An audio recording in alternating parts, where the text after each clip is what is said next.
Today I'm going to be talking about the DeskMeet from ASRock, and this particular one is the X300. I'm going to be talking about why I'm actually going through and replacing all of my mining rigs with this specific unit and how I'm kind of scaling this out for my mining operation.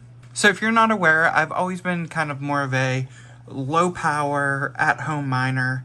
I don't run sheds, I don't run containers, I don't run a big large-scale operation. Everything I've always done over the past 9 years has always been from home, whether that's been in a big home or where I am now, which is actually a smaller apartment where I don't have access to a lot of power. I run on really just a couple 110 circuits. I don't run anything on 220 whatsoever. And so over time I've been looking for a way to kind of scale down to a smaller form factor. And in my searches, I came across the ASRock DeskMeet X300, which is this specific unit. Now, you can get the DeskMeet or you can get the Desk Mini. The Desk Mini cannot handle a GPU, but the DeskMeet can. And so I went ahead and picked one up, kind of evaluate it and see if I like it. And it turns out I really do like it a lot, to the point where I'm going to start scaling out my kind of, I'll say, operation, which is pretty much all at-home mining, using these units. And so let's go ahead and just take a look at the box real quick. We can see we do have a handful of I/O ports on the front, and that's pretty much it for the box. It's pretty bare, but the bulk of this video is talking about the actual unit. And so what we've got on the front is we do have 4 USB ports plus a USB-C port plus a audio jack. We've got our power button. But if we spin around to the back, and what you'll notice is there are 2 Wi-Fi antennas on here. So this does have Wi-Fi, and it has a motherboard built into it. It's got a power supply built into it, kind of, and it is a full ATX power supply, which is really cool. This unit can handle SFX power supplies as well, the Flexes. But it also has a GPU slot. So we can run a double width GPU in here. And if we take a look at some of the airflow characteristics of this, what we can see is the GPU will exhaust out the back. The exhaust for the system will actually come out of here, that pretty much being the I/O shield. And then if we take a look at the top here, now I've got an A2000 in this right now, but we've got vents here. So if you are running a conventional AIB card, such as what I have here, which is a 6500 XT, it will actually sit right here and draw the air in through the top here, and it will exhaust it out the back, which actually works pretty well. And then we also have air intake here. And this can be oriented to either stand up like I have it or lay down. They actually give you the rubber feet to do that.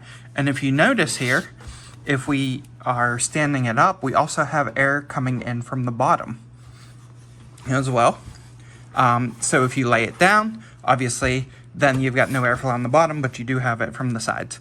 So you have the option to put the feet either on the side panel and lay it down, or put them on the bottom like I have it. Now, one cool thing about this unit is it's not just a chassis. It is a full bare-boned unit. And what that means is you basically get it with everything except for the RAM CPU and GPU. That's really all you have to supply. It comes with the power supply, it comes with the motherboard, comes with everything, the Wi-Fi cards, everything. So we're going to go ahead and slide this out so I can show you what the inside of this looks like. And do that, there's really just one set screw here. So we're going to undo this.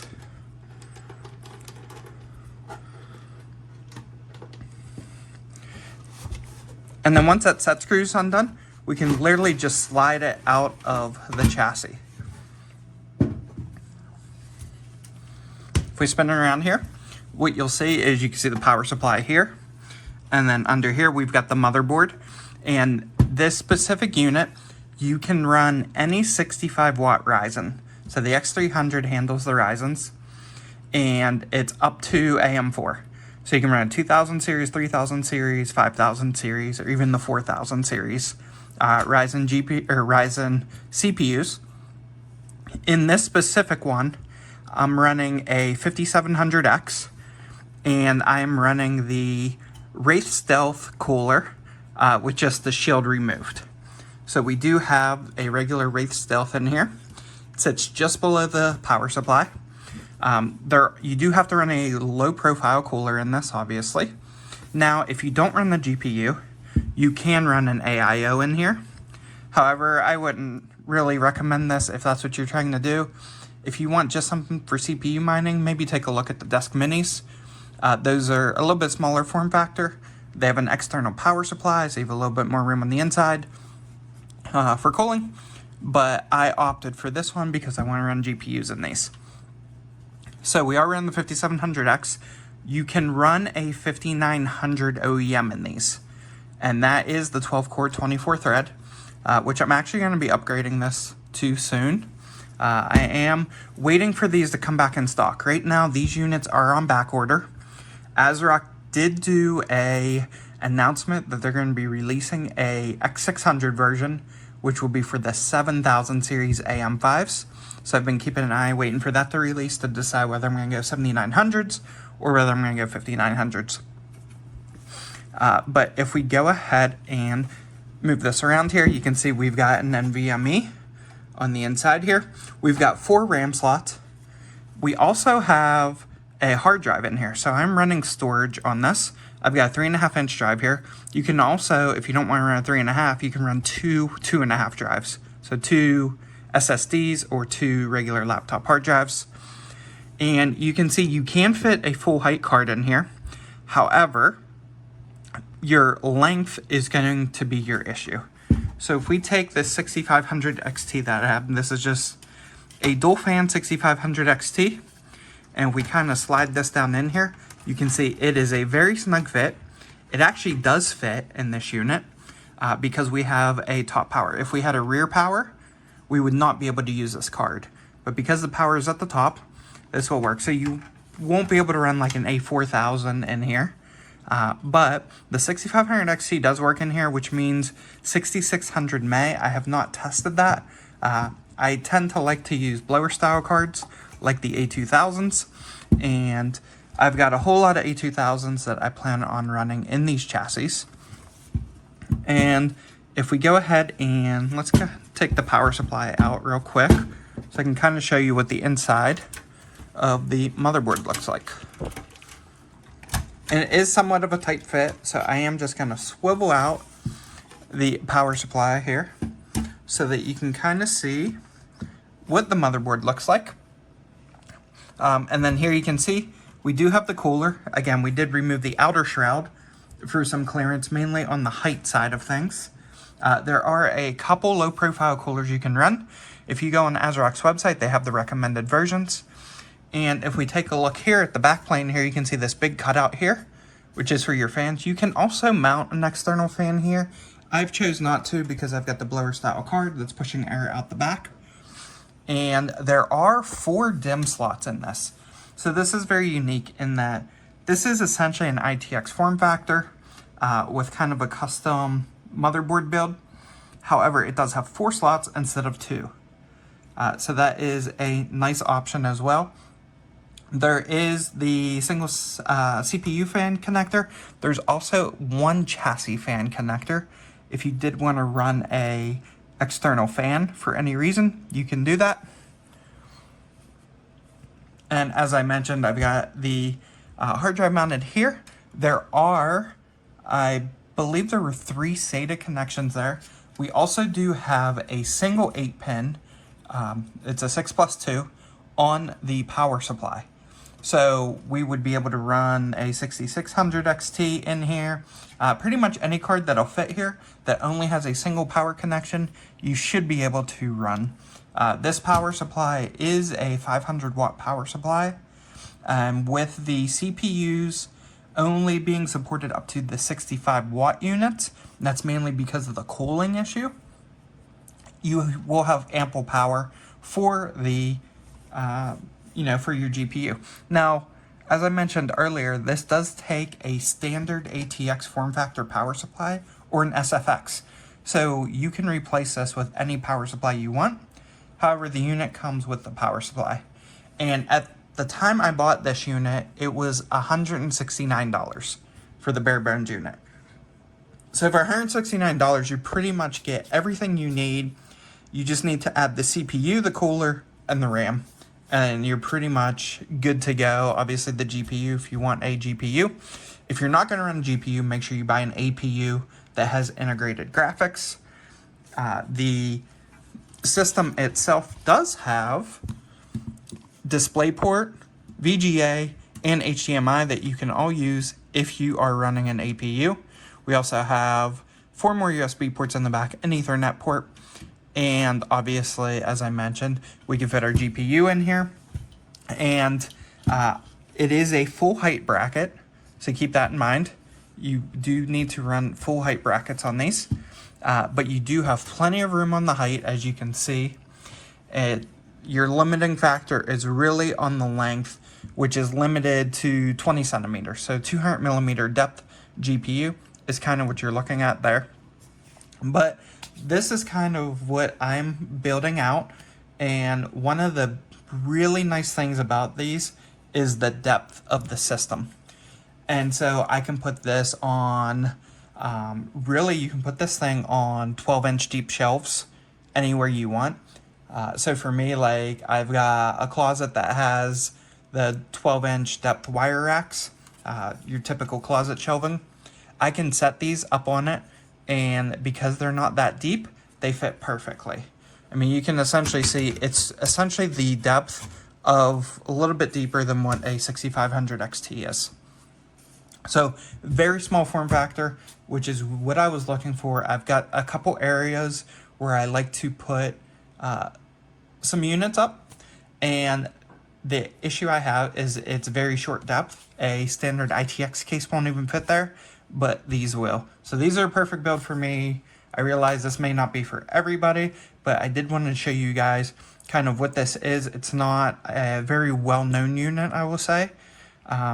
Currently they are on back order from Newegg, so I'm waiting for some more to come in stock so that I can order them. I'm not sure if they're in back order because the new ones are getting ready to come out. ASRock was targeting like December timeframe for releasing the 7000 series units, so I'm not sure if that has got pushed out or if they are just waiting on an additional shipment to come in, because they did have these on sale about a month ago. Actually, when I picked this one up, I've been running this one for probably over a month now. No problems whatsoever. I did originally run it with the shroud on it, and it was running a little warm, not too bad. But I took the shroud off, dropped the temps a few degrees, so I was happy with that. And one of the other nice things about this is it runs an ASRock BIOS that is pretty much a full-featured BIOS. So you can undervolt, you can overclock, pretty much do anything you want. In fact, I took this CPU all the way down to 0.9 volts, and I think I'm running like 3.7 gigahertz at 0.9 volts, something around that range. It's doing really well. It's been mining away. I've had this unit, this specific unit has been on Rainbow Miner for the past month or so since I got it, and overall been very happy with it. If anything I want to do with this system is upgrade this CPU to the 5900 OEM. Again, it needs to be the OEM, not the X. But if you go on ASRock's website, they do have a compatibility chart. Shows you every CPU that is deemed compatible with this unit. And that's it for this video. Just kind of want to show you guys kind of where I'm at right now and what my plans are for scaling out. These are the types of units that I'm working on building. Again, I'm only going to be able to run one GPU in each, but that is perfectly fine with me because it allows me to take these units, place them pretty much anywhere I want in my place. I can spread out the heat, which they don't generate that much heat to begin with, but it really allows me a lot of flexibility that is going to work very well for me. And in addition to it, it allows me inherently to make sure I am diversified in hardware. As each of these units, I'm able to run a hard drive for storage, I'm able to run a CPU for mining, and I'm able to run a GPU for mining. So inherently, with every one of these I build, I'm essentially building out, a mini mining rig that is giving me the flexibility to do hard drive based providing, whether that's storage or Chia, do CPU mining, or even if I want to run as a node box, I'd be able to do that, and also have a GPU on it. And with the 4 RAM slots, you have plenty of capacity. I believe these can support up to 128 gigs of RAM in them. So you pretty much have everything you need. And that form factor for $169, which is what I paid for it, is a phenomenal deal when you factor in, what it would cost you to get a motherboard, what it would cost you to get a power supply, a case, and you're getting all of that in this package. And for me, it wasn't even necessarily the cost to put all this together. It was actually the fact that this is the only unit I could find that would fit the specific sizing requirements that I had for the shelves.